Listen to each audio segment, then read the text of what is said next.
Hello. Hello captain. ಓಹೋ, ರಾಮಚಂದ್ರ ಆಚಾರ್ಯರು, ನಮಸ್ಕಾರ ನಮಸ್ಕಾರ. ನಿಮ್ಮ ಧ್ವನಿ ಕೇಳಿ ಎಷ್ಟು ವರ್ಷ ಆಯ್ತು. ಈಗ ಎಲ್ಲಿದ್ದೀರಾ, ಹೇಗಿದ್ದೀರಾ? ನಾನ್ ಚೆನ್ನಾಗೇ ಇದ್ದೀನಿ, ನೀವ್ ಹೇಗಿದ್ದೀರಾ?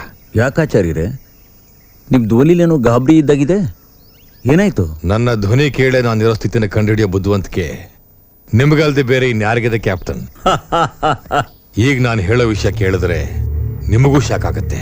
ಓಹೋ, 5 ವರ್ಷಗಳ ಹಿಂದೆ ನಾವು ನಿಮ್ಮ ಆಪ್ತ ಮಿತ್ರ ರಮೇಶ್ ಬಂಗ್ಲೆಲ್ ನೋಡಿದ್ವಲ್ಲ, ಅದೇ ನಾಗವಲ್ಲಿ ಚಿತ್ರಪಟ ಈಗ ಮೈಸೂರಿನಲ್ಲಿ ಬೇರೆಯೊಬ್ಬರ ಮನೆಯಲ್ಲಿದೆ. ಇರ್ಲಿ ಬಿಡಿ.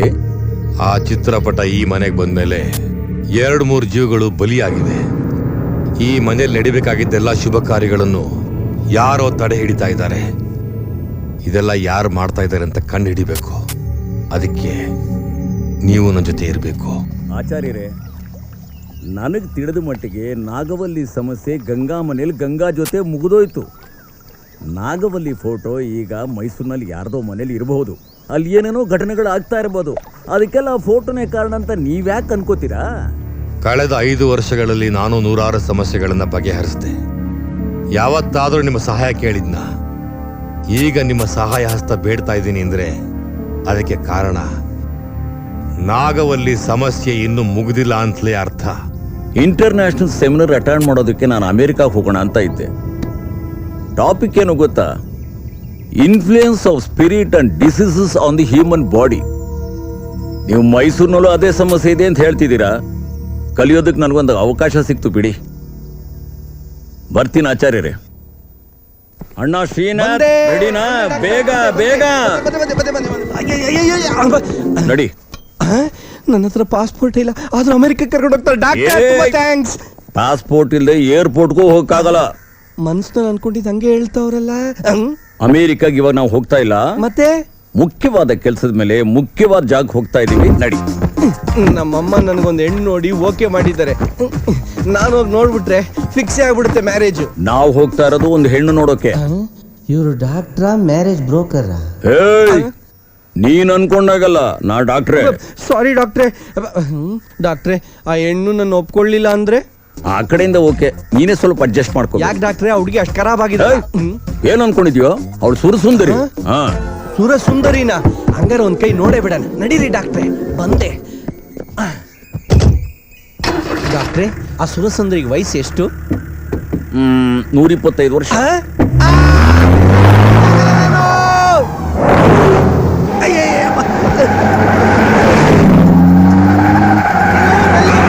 ಯಾಕೆ ಡಾಕ್ಟರ್ ಈ ಸ್ಪೀಡು? ಆ 125 ವರ್ಷದ ಹುಡುಗಿ ಯಾರ ಜೊತೆ ಓಡೋಗ್ಬಿಡ್ತಾರ? ಅವ್ರು ಓಡಿಸ್ಕೊಂಡು ಹೋಗೋದಿಲ್ಲ, ಅವರೇ ನಮ್ಮನ್ನು ಓಡಿಸ್ತಾರೆ. ನಮ್ಮನ್ನೇ ಓಡಿಸ್ತಾರ? ಡಾಕ್ಟ್ರೆ, ಡಾಕ್ಟ್ರೆ, ನಂಗೆ ಆ ಮರ ಅಳ್ಳಾಡ್ತಾ ಇರೋ ತರ ಕಾಣಿಸ್ತಾ ಇದೆ. ಅಯ್ಯೋ, ಮರ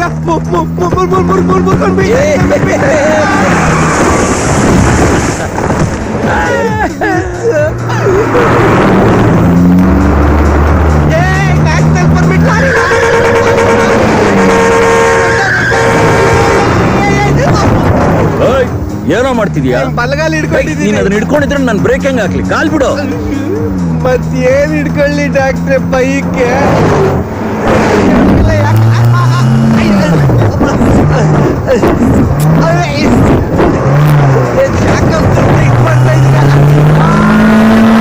ಅಯ್ಯೋ ಅಯ್ಯೋ, ಹೈ ಟೆನ್ಷನ್ ಟೆನ್ಷನ್.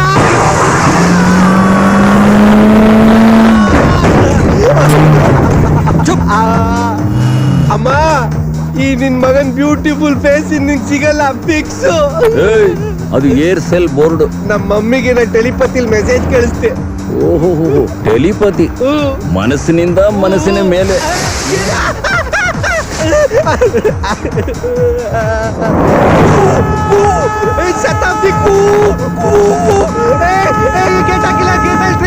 ಅದಕ್ಕೆ ನೀನ್ ಯಾಕೋ ಕೂಕೋತ್ಯಾ? ಅದನ್ನ ರೈಲ್ವೆ ಡಿಪಾರ್ಟ್ಮೆಂಟ್ ನೋಡ್ಕೋತಾರೆ.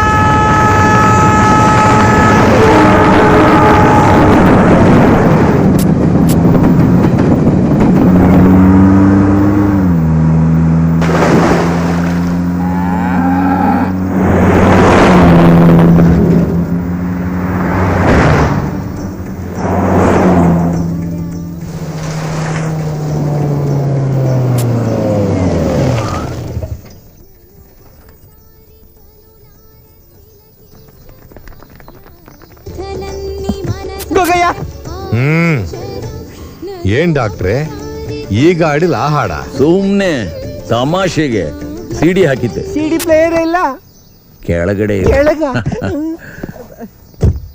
ಈ ಮನೇಲಿ ನಾಗವಲ್ಲಿ ಫೋಟೋ ಇದೆ ಅಂತ ಹೇಳಿದ್ರಲ್ಲ, ಹಳೆದೆಲ್ಲ ಹಾಗೆ ಜ್ಞಾಪಕಕ್ಕೆ ಬಂತು.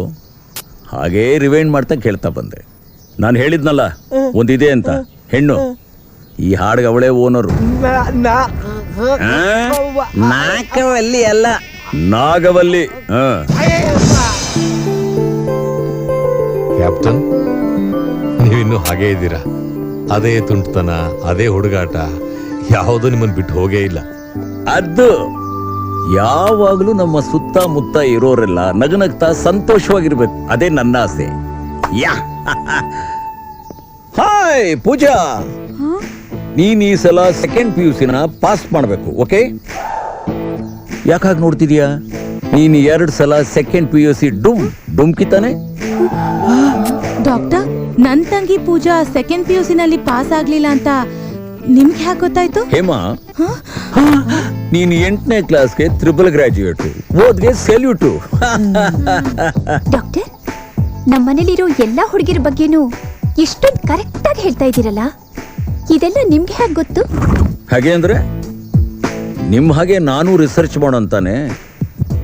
90 ವರ್ಷಕ್ಕೆ ಮೇಲ್ಪಟ್ಟವರು ಜೀವಂತವಾಗಿ ಹೇಗಿರ್ತಾರೆ, ಅವರ ಆಹಾರ ಪದ್ಧತಿ ಏನು, ಅವರ ದೇಹ ಸ್ಥಿತಿ ಆರೋಗ್ಯವಾಗಿರೋದಕ್ಕೆ ಅವ್ರು ಏನೇನು ಮಾಡ್ತಾರೆ, ಇದ್ರ ಬಗ್ಗೆ ಎಲ್ಲ ರಿಸರ್ಚ್ ಮಾಡಿ ಥೀಸಿಸ್ ಬರೆದು ಡಾಕ್ಟರೇಟ್ ತಗೋಬೇಕು ಅನ್ನೋತಾನೆ ನಿಮ್ಮ ಗುರಿ.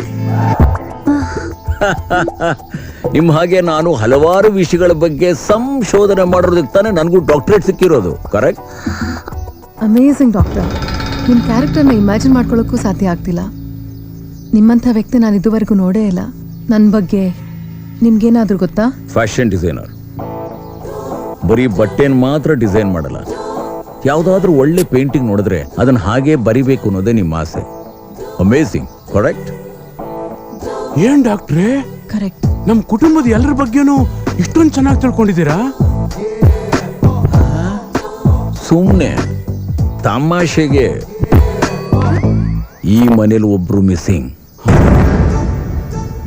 ಏನ್ರಿ, ಇವ್ರಿಗೆ ನಮ್ ಮೊದಲನೇ ಮಗಳ ವಿಷಯನೂ ಗೊತ್ತಿರುತ್ತಾ? ಸುಮ್ಮನೆ ರೀ, ನೀನೇ ಬಾಯ್ ಬಿಟ್ಟು ಗೊತ್ತಾಗೋಗಿ ಮಾಡಬೇಡ. ಕ್ಯಾಪ್ಟನ್, ಈ ಮನೆಗೆ ನಾನು ಬಂದು ಆಗಲೇ 2 ದಿನ ಆಯಿತು. ನನಗೆ ಈ ಮನೆಯವ್ರ ಬಗ್ಗೆ ಏನೂ ಗೊತ್ತಾಗಿಲ್ಲ. ನೀವೀಗ ತಾನೇ ಬಂದಿದ್ದೀರಾ, ಆಗಲೇ ಎಲ್ಲರ ಬಗ್ಗೆನೂ ಇಷ್ಟೊಂದು ವಿವರವಾಗಿ ಹೇಳ್ತಾ ಇದ್ದೀರಲ್ಲ, ಅದು ಹೇಗೆ? ಆಚಾರ್ಯರೇ, ಕೆಲವರು ಮನೆಗೆ ಬಂದ ಮೇಲೆ ಎಲ್ಲರ ವಿಷಯನೂ ತಿಳ್ಕೊತಾರೆ. ಎಲ್ಲರ ವಿಷಯನೂ ತಿಳ್ಕೊಂಡ ಮೇಲೆ ನಾನು ಈ ಮನೆಗೆ ಬಂದಿದ್ದೀನಿ. ಅದೇ ನಾನು. ಮನೆಗೆ ಕದಿಯೋಕ್ ಬರೋರು ಮೊದಲೇ ಎಲ್ಲ ವಿಷಯ ತಿಳ್ಕೊಂಡು ಮನೆಗೆ ಬರ್ತಾರೆ. ಒಂದ್ ವೇಳೆ ಇವರು ಅದೇ ಗುಂಪಿಗೆ ಖಂಡಿತ ಇಲ್ಲ ಸ್ವಾಮಿ, ನೀವು ತಿಳ್ಕೊಂಡಿರೋ ಹಾಗೆ ಖಂಡಿತ ಇಲ್ಲ. ಸ್ವಂತ ಭಾವನ್ಗೆ 50,000 ರೂಪಾಯಿ ಬಿಲ್ ಕೊಟ್ಟು ಅದ್ರಲ್ಲಿ 1,000 ರೂಪಾಯಿ ಕ್ಲಿಯರ್ ಮಾಡಿ ಮಿಕ್ಕಿದ್ದು 49,000 ರೂಪಾಯಿನ ಇಷ್ಟು ಸಾಕ, ಅಥವಾ Vijaya bank account number 3322 balance amount ಹೇಳಬೇಕಾ? ಆಹಾ, ಇವನ್ ತುಂಬಾ ಡೇಂಜರಸ್ ವ್ಯಕ್ತಿ. ಮೊದ್ಲು ಇವನ್ ಮನೆಯಿಂದ ಆಚೆ ಕಳಿಸ್ಬೇಕು. ಅದು ಮಾತ್ರ ಸಾಧ್ಯ ಇಲ್ಲ. ಮನಸ್ಸಲ್ಲಿ ಅನ್ಕೊಂಡಿದ್ದನ್ನ ಹಾಗೇ ಹೇಳ್ಬಿಡ್ತಾನೆ. ತುಂಬಾ ವಿಷಯ ಅಡಗಿರೋ ನಿಗೂಢವಾದ ವ್ಯಕ್ತಿ. ಅದು ಆಚಾರ್ಯರೇ, ಎಲ್ಲಿ ನಮ್ಮ ಪಾರ್ಟಿ? ನಾಗವಲ್ಲಿ. ಬನ್ನಿ.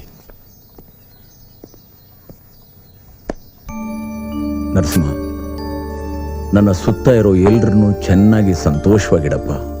ಜಯ ಹೋ. ಶಬ್ದ ಎಲ್ಲಿ ಹೋದ್ರಲ್ಲ? ಪಾಪಿಗಳನ್ನ ಒಬ್ಬನೇ ಬಿಟ್ಟು ಹೋಗ್ಬಿಟ್ಟಾರ. ಓಡು